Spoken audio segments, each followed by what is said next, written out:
And joining us now for a 97.1 The Fan web exclusive, it's Big Ten Associate Director of Compliance Kerry Kenny, who's been very involved in the league's efforts to reduce the risk of concussion for its student athletes. And Kerry, as I understand it, back in 2010, the Big Ten developed its own concussion management plan, which then your member schools could use as a baseline, something they could model their own protocols after. Am I right about that? Yes, back in May 2010, the Big Ten Sports Medicine Committee, which is comprised of the head team physician, the head football athletic trainer, and the head Olympic sport athletic trainer at each of our institutions, met, and in response to the NCAA's mandate in April 2010 that every school had to have a concussion management policy on file,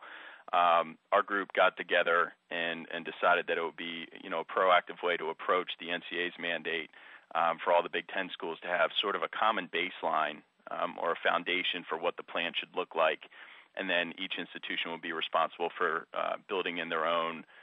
points of emphasis and other parts of the plan on campus. So, as you mentioned back in May 2010, it was really that, the foundation that everyone agreed upon should be in place at each institution, and then giving each institution a little bit of flexibility to manage their own plan, how they implement it, and how they go about managing it day to day at the discretion of each institution. And the reason that this issue, no pun intended, came to a head in 2010, was that because that's the year that the NCAA also issued its own bylines regarding concussion management? Yes, from a legislative perspective, that's the jumping off point, that April 2010 NCAA mandate. But also I think from a real world, sports perspective, in late 2009, you had a very large media swell regarding a lot of the NFL issues regarding head injuries and concussions, and some of the high-profile NFL players that were suffering from some of those injuries. So I think it was a combination of both that really got our discussion off the ground in earnest around that time. Kerry, does the Big Ten review the concussion management plans of each institution now that they all have them to make sure they're sufficient? Does the NCAA review that, or are schools kind of on the honor system? No, the expectation is that each institution, has the resources and the personnel in place to be able to not only implement that plan but also manage it. And so it's something that they have on file, but it's not something that there is, any type of protocol for us going in and making sure that that's being followed. Obviously we can have conversations, on an ad hoc or as necessary basis, regarding parts of the plan or whether or not, certain issues that pop up, whether or not we need to have those discussions. But in general, we leave that up to our institutions to do that. Okay, so in the hypothetical example, and I know how you guys love hypotheticals, that you learned of an instance where a concussion incident was not handled the best way possible, what would the Big Ten do? It's a good question. We haven't, we have not had to deal with that, in the first 2 years of the, since the NCAA mandate came out.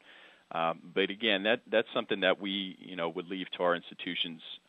to go through and to manage. And then if they reached out to us for any sort of advisement or any sort of higher level of scrutiny, then we would avail ourselves of that opportunity to help the institution out. But at this point, we've allowed the institutions to handle that on campus. Again, this is Kerry Kenny, Big Ten Associate Director of Compliance, joining us for a 97.1 The Fan web exclusive. And Kerry, I know that one of the resources you provide your schools is research, and you've got a research project going on right now that's being run in conjunction with the Ivy League. Can you tell us a little more about that? Yes. The Big Ten back in 2011, in the spring of 11, we hosted a summit here at the Big Ten where we had research individuals from all 12 of our campuses and also those from the sports medicine community come to the conference office for a 2-day summit to really discuss the clinical and research aspects of head injuries and how they impact our programs on campus. It was a very cross-disciplinary approach, meaning that we had individuals from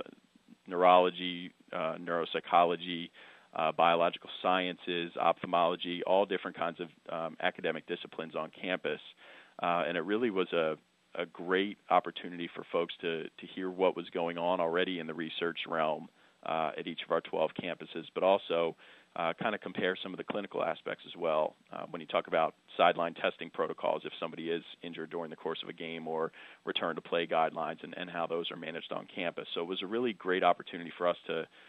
start, again, in earnest, our look at this from a research perspective. And since that time, as a Big Ten conference, we've been trying to align, some of the research projects that are already going on our campuses, but also now with this recently announced, as of June 2012, collaboration that we have with the Ivy League. We now have 20 of the most high-profile and well-respected research institutions in the country that are, going to be able to start looking into this, and we're, starting to get through some of the logistical and administrative startup processes to get this thing really launched and moving forward at full steam ahead. But we're very, very proud of the fact that, all of our institutions are going to be at the forefront of looking into this from an NCAA institutional perspective. But also, I think from a student-athlete well-being, health, and safety standpoint, it's hopefully going to reap benefits in terms of collecting data that isn't necessarily there and allowing us to use that data to make better factual data-based assessments and decisions,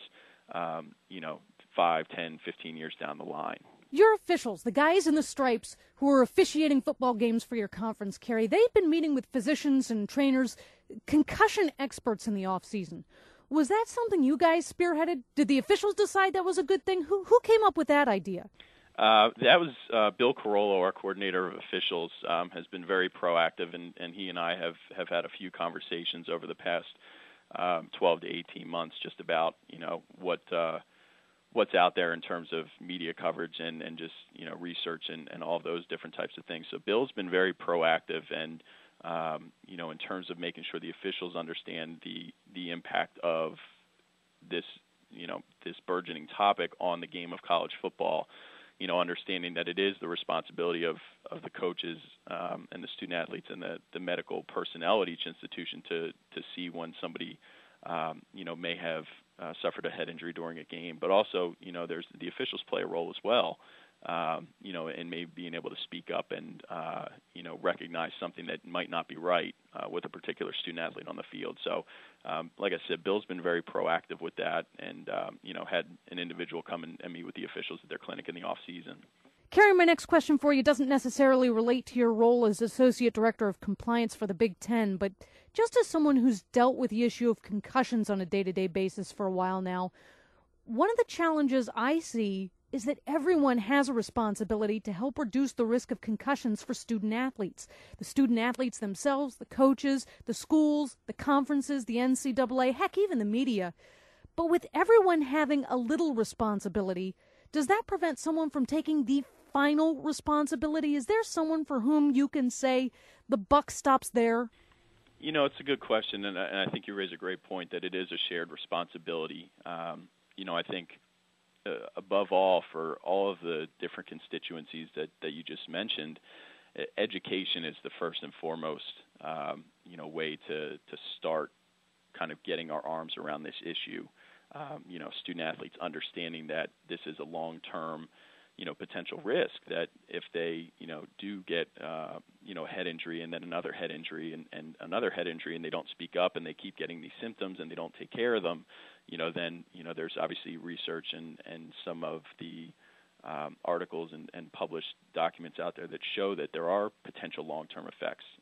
for concussions and head injuries, because no two head injuries or concussions are the same. And so I think student athletes understanding that and coaches understanding that as well, and the medical personnel understanding that there is a balance to strike between the competitive and academic aspect of a student athlete, and also understanding the potential implications of how those two areas are affected by a head injury and return, the return to play conversation. So I think it is a shared responsibility. I don't know if there's necessarily one overall being that's going to be able to say the buck stops here, because I think it's everybody coming together in some sort of framework that's looking out for the health and safety of the student athlete. Again, this is Big Ten Associate Director of Compliance, Kerry Kenny. And Kerry, I know given the complexities of diagnosing concussions that this might be impossible, but could you see a day somewhere down the line where the NCAA or Big Ten steps in and legislates an instance where one bad apple's put their athletes at risk? I think it comes down to the shared responsibility piece and the accountability piece as well. Understanding that the reason that we're all here is because of the student athletes, and obviously their health and safety and well-being is paramount in everything that we do. And so I don't know if there's a way that you can necessarily legislate that, but again, the education piece and on each campus having that plan and that accountability measure put into place so that it's not at the end of the day 100% about wins and losses and what can you do for me on the field, but it's how can we make sure that this student athlete's time here on campus is one in which that they're not only learning and not only competing at the highest level, but that they're also getting the best care and the best attention if in fact they are suffering from a head injury or a concussion based on something that occurred while they were on one of our campuses. So I think it comes down to education, accountability, and really understanding that the student athlete's health and safety is what we're all here for. Final question for you, Kerry. If you can't get the risk of concussion down to zero in college sports, what is a realistic goal and what's the best case scenario? That's a great question. I don't know if you can necessarily put a number on it or really quantify it, but I think through all the efforts that are going on, whether it's through our collaboration with the Ivy League or the NCAA recently had a $400,000 grant where the concussion research labs at UCLA in Michigan and North Carolina Chapel Hill are also collecting longitudinal data for student athletes in across multiple sports. And so I think it's just getting as much quality and quantifiable data that you can so that we can, eventually get to a place in the future, and I don't even know if you can put a timeline on it, but where you can get to a place in the future where you have data available to you so that when you are making decisions about when to return a student athlete to play or, when to allow them to go back to their academic load or, just something as simple as watching television in their dorm room after suffering a head injury or concussion, that you have all of the data in place to be able to mitigate some of the long-term effects or post-concussive effects after they suffer a head injury. So, like I said, I don't know if it's necessarily something where we can get down to say, well, if we get 1 or 2 concussions a year, then we're okay, because it's a complex issue, and like I mentioned earlier in the interview, no 2 concussions are the same, so it's really hard to be prescriptive about them in the way that you treat them. But I think if you get enough data, enough research in place, and then enough technical expertise in the people that are actually, serving as the clinicians and those in the medical and sport medicine fields, I think that allows us to at least get to a place where, we're managing them to the best extent that we can with all of that information that we have.